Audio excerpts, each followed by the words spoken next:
In today's tutorial, I'm going to show you guys how to resolve if you're coming across an issue on your MacBook that your disk is almost full.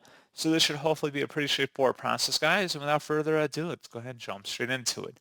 So it usually means your hard drive is filled up with stuff, and if you want to clear out some space, I'd recommend selecting the Apple icon up in the menu bar, and you want to select where it says System Settings. On the left panel, select General, and then on the right side, you want to select Storage. This is going to give you a breakdown of how much storage you have on your device. So you may want to go ahead and empty the trash automatically and just select that turn on option to automatically delete items that have been in there longer than 30 days. That's one thing I recommend checking out. And you can see how much space we can save by clearing that out. So you can select the little eye next to the trash bin and then select empty trash to clear out the trash bin.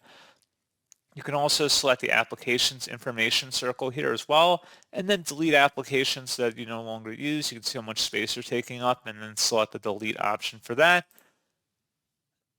And you can also select the optimize storage option to move movies and TV shows somewhere else or automatically remove them.